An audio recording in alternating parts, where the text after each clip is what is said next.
друзья! Всем снова привет! Сегодня с вами вдвоем Дмитрий и Олеся. Вы на канале Дмитрий 60. Ветрозащиту из поролона мы установили на видеокамеру, но не знаю, правда, насколько она работает. Поэтому сегодня в наш выходной, который у нас образовался, всех еще, кстати, с праздником Великой Победы, с прошедшим, который был вчера, сегодня у нас уже 10 мая. Вот, еще раз поздравляем всех с праздником, с большим. Вот, и стреляем на 50 метров, потому что в такой ветер. Олеся, вооружилась анимометром, который у нас теперь есть. Вот. Подольше его надо подержать, чтобы включить. Ага. Ветер у нас с вами. Вот, встанем с ловушкой. То есть обычно за 6, где-то 3,7, до 4 метров в секунду.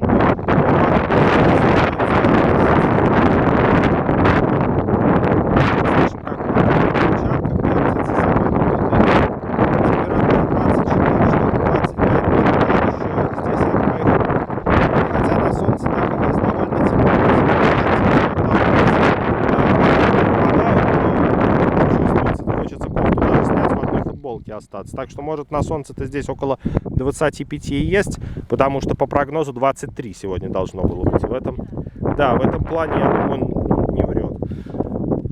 Теперь мишень наша закреплена. Коробка вот здесь усилена булыжником. Булыжник Олеся нашла благополучно строительного мусора. Установили флажок, дистанция ровно 50 метров, и потестируем новые пули. Может быть, мы сегодня еще что-нибудь потестируем. Вот, Олеся хотела еще из МР-512 на 50 метров пострелять тоже, потому что для нее это более легкая винтовка. Напомню, что канал наш о пружинно-поршневом пневматическом оружии, и любители мы именно пружинно-поршневого пневматического оружия. Вот, возможно, в будущем у нас также будет и PCP винтовка, да, тоже может быть в будущем.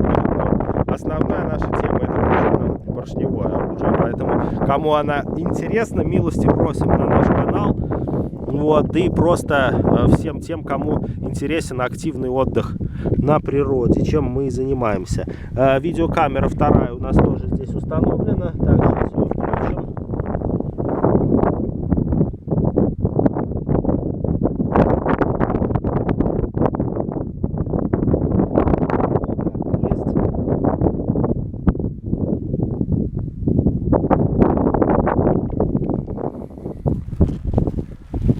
Вот, ровно 50 метров отмерили. Стрелять сегодня, кстати, еще новинка. Будем со стола. Ну, со стола с кемпингового. Вот, может, потом прикупим и стрелковый специальный. Он, конечно, будет поустойчивее, но посмотрим, что получится хотя бы с кемпингового. Потому что обычно у нас в роли упора выступает крыша вот этой вот автомобильки. Так. Еще сегодня нововведение. Это мы используем зрительную трубу, чтобы глядеть и видеть наши попадания. Но на 50 метров, в принципе, там вот если мы посмотрим, видно коробка, виден флажок. На 50 метров, по крайней мере, отлично. Четкость вообще прекрасная. Все. Я вижу, даже если сейчас увижу. Но как это будет на 100 и дальше метров работать, тоже поглядим. Хотя вот те дома вдалеке. Да, вообще шикарно просто. Я сейчас взял эту трубу, там видно, ну, практически, что на балконах даже какое белье висит. Потому что я не знаю, во сколько сейчас, по-моему, вроде в 8 крат увеличил я видеокамерой. Ну, а труба эта зрительная у нас имеет кратность 20. Так, рулеточку нашу, это спасибо Вадиму. Отмерили вообще без каких-либо проблем. Полтинничек. Ну и вот Hatsan 125. Мушка скоро будет. Открою маленький секрет. Мы ее уже даже получили. Вот. Но приделаем ее, когда уже домой вернемся. И в следующем обзоре уже вы увидите нашу винтовочку с новой мушкой. Так, сейчас я сяду за столик. Стрелять буду пулями. Так, 2011 это у нас обычные 2-граммовые трапециевидные, а вот это новые. Я их обозвал 2170, то есть вес 2,17, юбка трапеция. Вот такие вот пули. Последние, самые новые от Булата. они показали очень хорошую стабильность по скоростям 194-196. Хотя, конечно, для такой пули это скорости маленькие, и больше она, естественно, предназначена для PCP. Но мы же экспериментаторы, нам все равно интересно. Хотя, справедливости ради, стоит отметить, что я здесь сейчас треногу эту себе помогает, да. Вот, справедливости ради, стоит отметить, что даже 196 метров в секунду — это уже 40 с лишним джоулей. Ну, вот как-то так. Я думаю, Олесе будет видно сразу же, попаду я или не попаду. Вот. Ну что, тогда приступим сейчас к стрельбе.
Мне смешно то, что я сейчас стрелял, как будто я на палубе корабля какого-то в шторм пытаюсь акулу подстрелить с гарпуна. Настолько, кстати, можно сразу же даже посмотреть. Сейчас я гляну.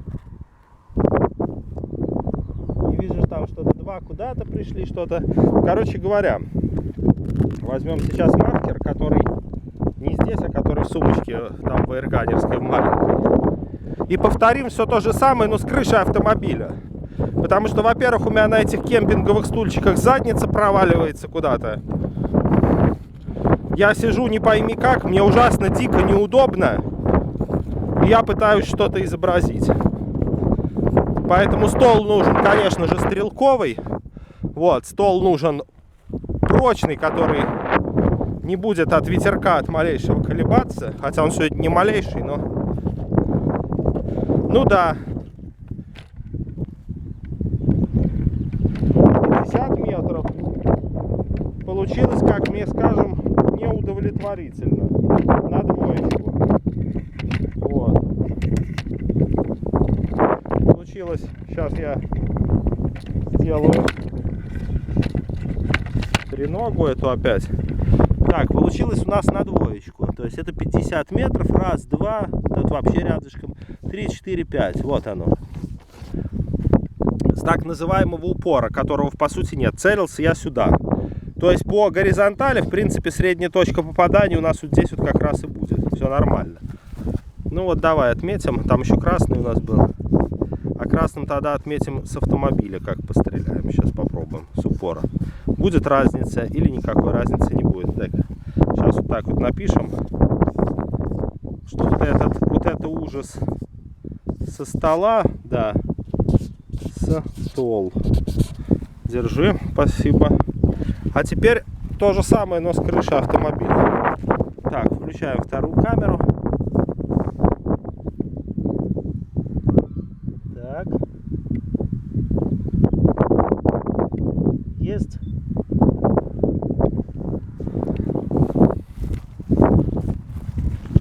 Олеся наслаждается у нас весной, хотя уже практически лето. Зеленое-зеленое такое разнотравье. Да, утки прилетели откуда-то с юга клином, вот так, тут, пока мы подготавливались, тут деревья зацветают.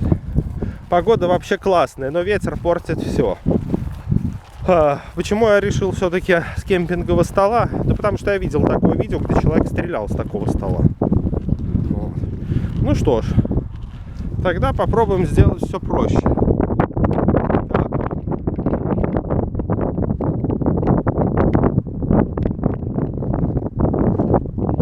Да, попробуем сделать так.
О,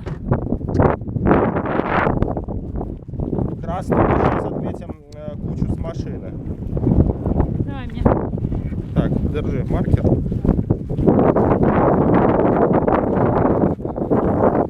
Что-то, мне кажется, может быть, анимометр у тебя, кстати, он с собой. Либо маленько подбирает. Вот сейчас мне интересно измерить скорость ветра. Я думаю, уже нифига не 4 метра в секунду.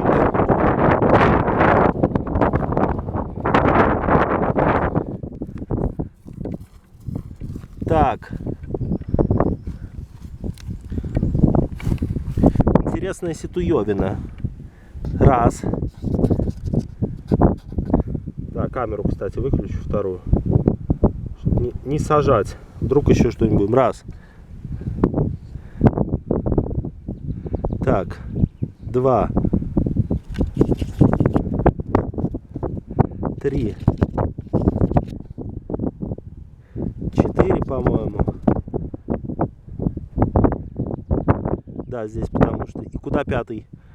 Я, к сожалению, не вижу. 50 метров. Пока так. Так, я сейчас думаю все-таки что сделать. Наверное, все-таки давайте еще раз повторим. Так, нечаянная выбор. Просто ветер усилился, когда я ко мне сейчас он только подошел, там уже было. Вон она уже 6, но сейчас 5 уже. А как мы помним, в начале там 3,8 было. Сейчас попробуем уже начинать. 5,8. То есть такие. Так, попробуем повторить все-таки. Еще раз. Единственное, что вот, значит, сюда я целюсь, да, сюда целюсь, пуля приходит, средняя точка попадания, кстати, опять у нас здесь же получается, то есть по горизонтали все нормально, отклонений нет. У нас только по вертикали чуть ниже. Прицел сейчас чуть-чуть вверх поправлю, чтобы не смешивались эти попадания. Да, причем вот что со стола я стрелял, что с машины, все равно, то есть, скажем так, качество изготовки, разная изготовка я поменял, что сидя, что стоя, особо не повлияло на среднюю точку попадания. Но попробую сейчас еще раз сюда все-таки вот я прицелиться и с крыши автомобиля пострелять. Поглядим.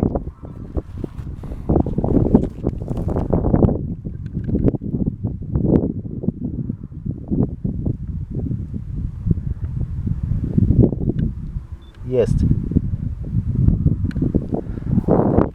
Просто так бывает, случайно нажмешь.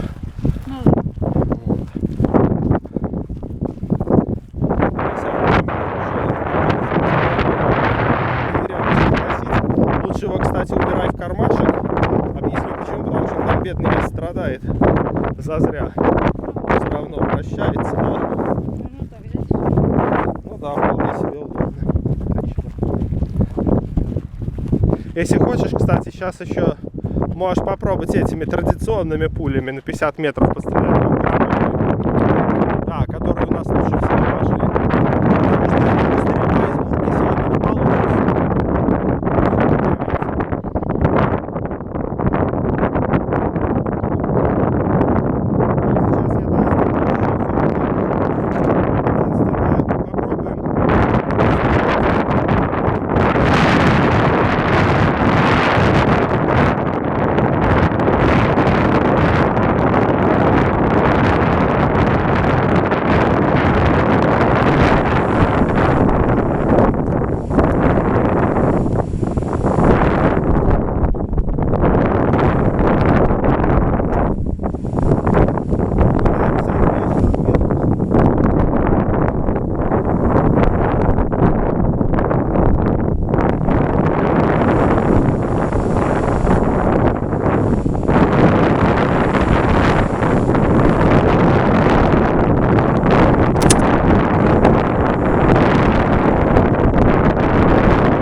говорил, что долго не надо выцеливать, но я знаю свои слова, что когда долго сильно выцеливаешь, тоже начинаются уже там всякие колебания, волнения и так далее. Но и когда такой сильный ветер, то есть иногда приходится все же ждать, чтобы порыв немножко спал. Ну а если ждать безветренную погоду, сидеть дома, то тогда вообще вы нас будете раз в месяц видеть. Такая уж у нас погода в наших краях.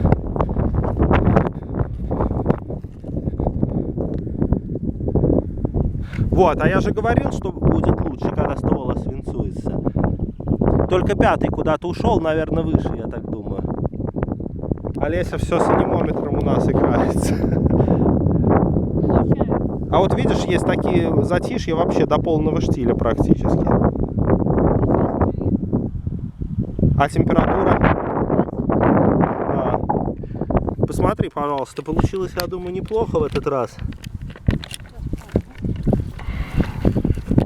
Так. Учимся работать со всякими штативами, держателями. 4 выстрела пришло. Рулеточка у нас на столе осталась, ну ладно. Я вижу 4 выстрела. Куда 5-й делся? Здесь вот какой-то, возможно, вот сюда он ушел. Я думаю, да. Но в принципе мне уже нравится больше. Во-первых, сразу хочу сказать, что мне часто пишут, что у тебя сбит прицел, может быть, там или еще что-то, или как он сбивается, не сбивается. Нет, как видите, во-первых, настройки право-лево по уровню выставлены, все четко. То есть у нас поправки идут не по диагонали куда-то сюда или куда-то сюда, а вот четко. Я его поправил по вертикали вверх немножечко. И вот у нас средняя точка попадания опять здесь и получилась по вертикали ровно. То есть никуда горизонталь у нас не смещается. Так что прицел за 4,5 года Weber 4,16/40 не сбился. Он работает, несмотря на все издевательства над ним. Где он только не был, и падал он, и там по карельским лесам мы с ними ходили, и тоже он там у меня упала винтовка. Так что, ну вот это уже более-менее на 50 метров. Как для пружинно-поршневой винтовки, хотя ствол у нас, конечно, хороший, установлен здесь ЧЗ USA. Вот, из PSP, конечно, можно лучше, но, опять-таки, учтите, пожалуйста, все-таки и ветер. Ну вот, видите, в основном 3-4. Да. Я все изучаю. Ну что, хочешь сейчас попробовать тогда на 50 метров? Да, тогда пулями сейчас Олеся постреляет традиционными, я думаю, лучше 2 грамма, потому что 2,17 еще прибережем. Я хочу все-таки еще раз попробовать потом в безветренную погоду. Я думаю, что вот этот результат можно улучшить, хотя уже неплохо. Единственное, что 5-й куда-то оторвался, наверное, выше ушел. Мне кажется, вот здесь. Но это только вторая камера, это нам покажет. Так, теперь тогда целишься в верхний кружок. Давай мне черный маркер, я тебе облегчу задачу немножко. Кстати, вот с этим флажком тоже Олесина идея была очень интересная. Его видно, наверное, будет хоть за километр. То есть отмерили дистанцию, сразу флажок воткнули, уже никуда дистанцию не потеряете. Я поняла. Ну это я так тебе вот целишься в центр этого черного круга. Так, держи, включаем вторую камеру. Так.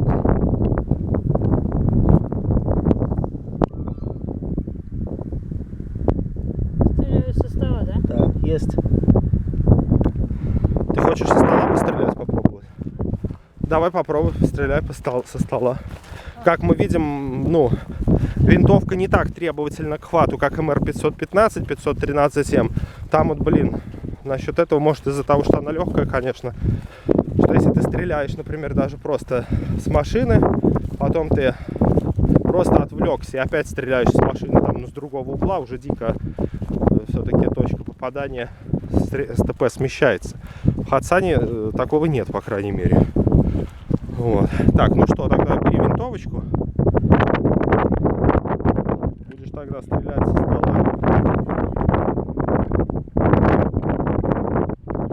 Я тебе ее, конечно, повзвожу. И заодно посмотрю твои попадания с помощью зрительной трубы. Так, поставим. Все отлично. Так, Олеся решила сети составить. Ну что ж, посмотрим, что из этого получится.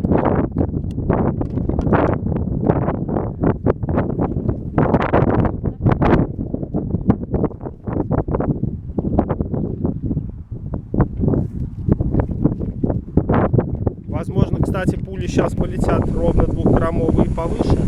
Олеся будет стрелять пулями ровно 2-граммовыми.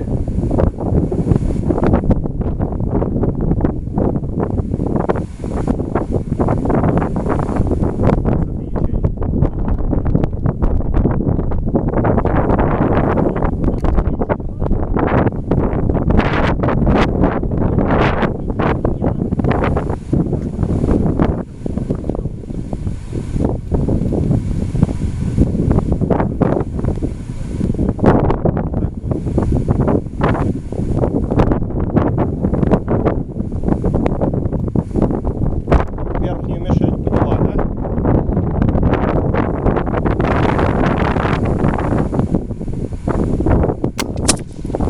Куда попала?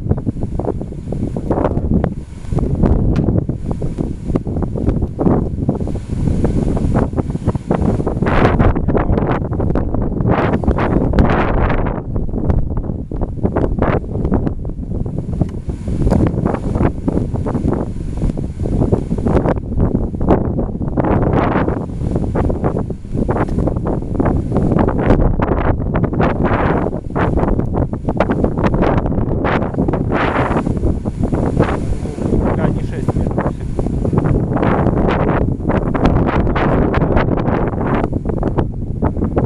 Прицеливаемся хорошо, чтобы винтовка не гуляла.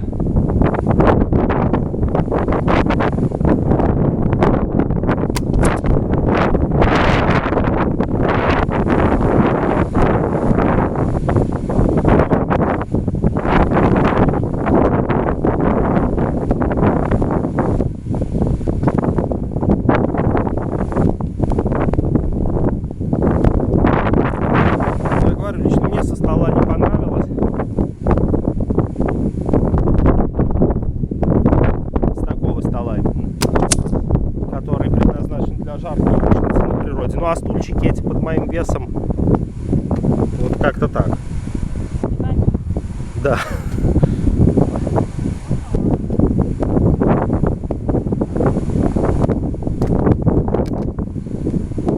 Еще два, да? Можешь без ног, один штрафной.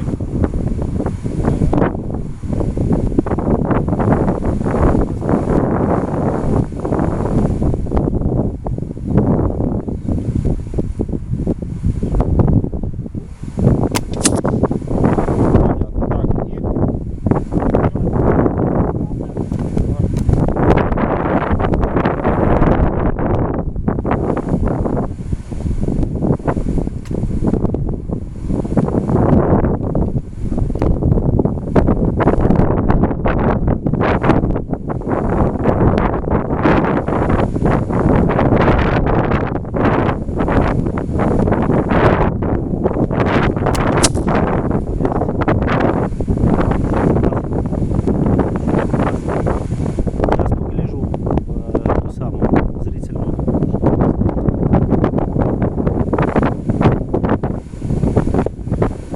Какие-то попадания нет. Я могу сказать, учитывая ветер.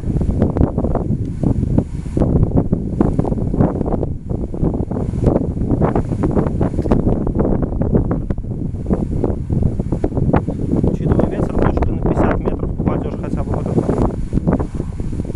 мишень.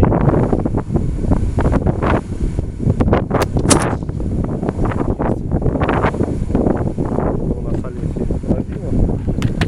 Так, маркер у тебя, да? Но я говорю, что все-таки этот стол предназначен. Там у нас есть история, забытая экспедиция называется, где мы жарим яичницу на нем. Вот примерно для этого он и предназначен. Но не для стрельбы. Ну а стульчики сами видите под весом 95 килограмм. Или я уже не 95, а 96, по-моему. 95. Это я когда болел был, у меня аппетит был плохой тогда. Сейчас уже 96-97. Набираю потихоньку биомассу. Ну вот, у тебя примерно такая же получается точка попадания. Я вижу твою, вот это вот точно раз, наверное, твое тоже. Потому что если вглядеться, то здесь у нас, не, эти-то были два попадания. Одно и еще одно какое-то. Либо это какое-то мое, либо это все-таки одно твое. Ну вот это точно твое. Я их вот так вот буквами А обозначу. Раз. Твое, Олесино, попадание. Вот это. Второе. Твое попадание точно, по-моему. Его здесь не было, да. Вот это. Твое второе попадание. Третье, скорее всего, все-таки вот это. И вот не пойму. А можно я перестреляю заново? Еще хочешь раз Ну, попробую? по другой мишени, чтобы уже точно было. Так, если по другой мишени, в принципе, у тебя получается точка-то попадания примерно там же, где и у меня. Так, вот эти мы все более-менее запомним тогда. И лупи тогда в нижнюю. Я тебе вот так вот ее выделю. Красно. Да. Лупи тогда вот Красно. в этот красный круг. Да, попробуем. Так, держи маркер, закрывай. Так, опять-таки включаем вторую камеру нашу. Оп. Есть. Ну, пойдемте, Олеся тоже. Человек упрямый. Не, ну в принципе, что ты уже как бы в саму мишень даже в эту попала, уже хорошо. Винтовочка чуть выше.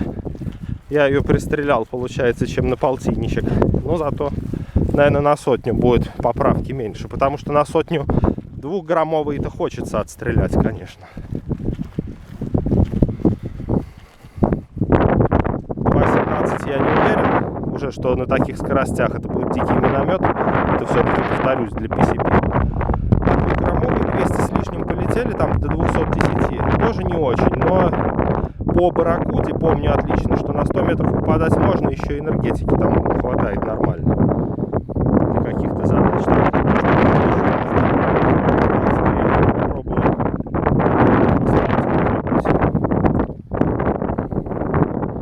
Как-нибудь вот так.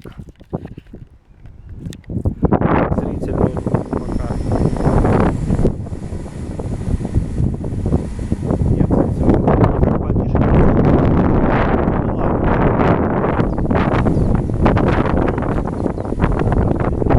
Поставить. Ну пусть пока так, сейчас я заберу. Скажи, Дмитрий, хочешь очень? Лучше в очках видно цель. Да, я попробую. Только смотри, плотную очки ни в коем случае не прижимай. Я знаю. А то будет травма. Как минимум очков. Так, держи. Ну, пока Олеся первый выстрел делает, целься в красный теперь.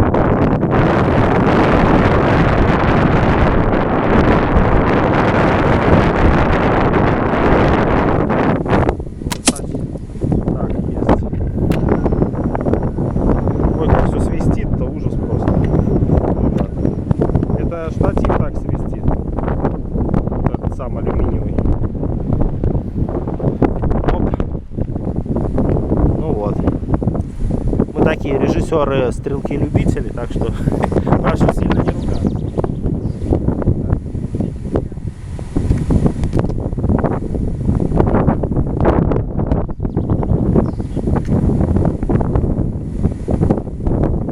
Да, у PSP, безусловно, плюсы в плане точности, потому что отсутствует какая-либо отдача, и в плане мощности, если разогнать. Если не разгонять, то как раз 44-45 джоулей. Средненькая такая PSP получается. Да, но зато нам не надо следить ни за какими манометрами и не надо ничего забывать. У каждой системы, как говорится, свои плюсы есть и свои минусы. Так, смотри.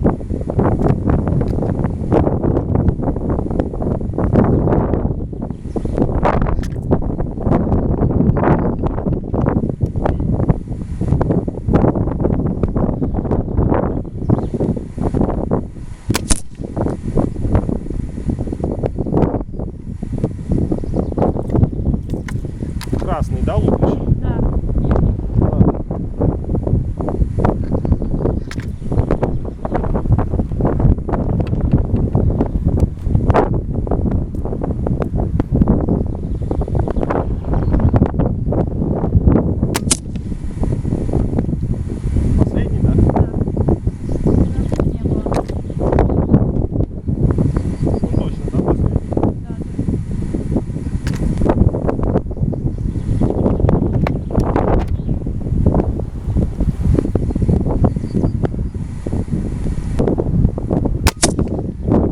крайней мере, в коробку все пришли.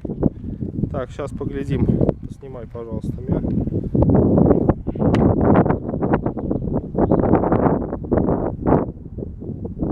Скажем так, я вижу, но в этот раз, по-моему, у тебя куда-то дико левее они пошли. Первый раз, по крайней мере, из тех, что было видно, было поинтереснее. Ну, сейчас подойдем, посмотрим. В любом случае.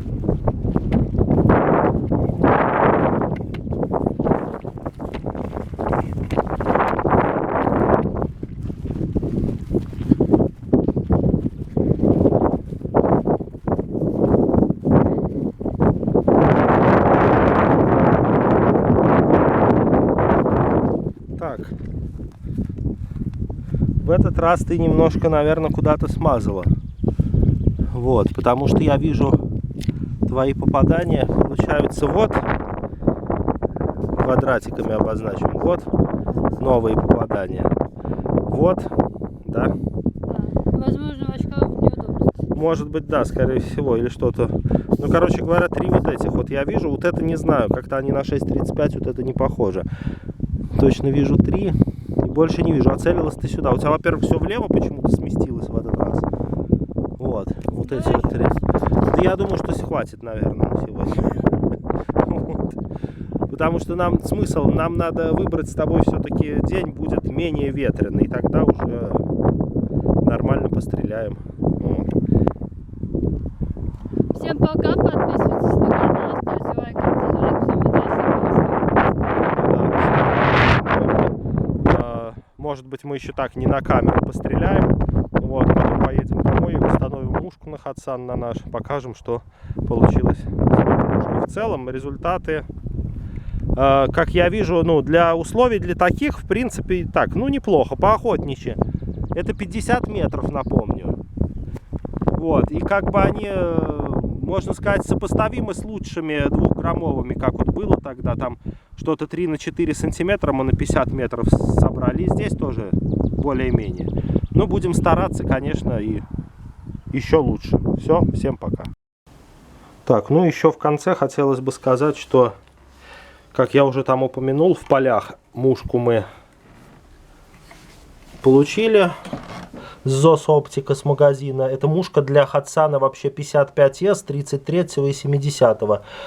Посадочный диаметр у нее 16 миллиметров, но на самом деле у нас ствол здесь, наверное, чуть побольше, может там 16,1, 16,2, вот, потому что она не налезала. Ну, Олеся предложила идею в кипяточек ее окунуть, эту мушку, что мы и сделали на несколько минут, и потом она сюда замечательно налезла и уже никуда не слезает, то есть никаких герметиков не нужно будет. Отверстие здесь уже изначально, видимо, под все калибры сразу идет, вот оно.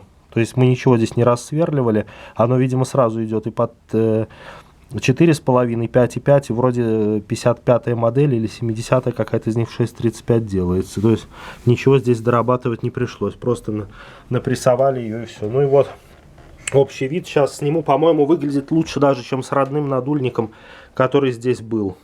Мне тоже больше нравится так. Ну да, как-то так более вот серьезно. Современно, так интересно. Ну да, чем меньше пластика, тем лучше. А здесь такая мушка аккуратненькая, высокая. Миниатюрно. Да, мне вот так, мне лично больше как-то, и Олесе тоже нравится, даже лучше, чем с родным надульником, что теперь мы даже не жалеем, что он сломался. Вот такой вот вид теперь имеет наш Hatsan. Новый, Все. как говорится. Да, а теперь уже вот всем пока. Пока.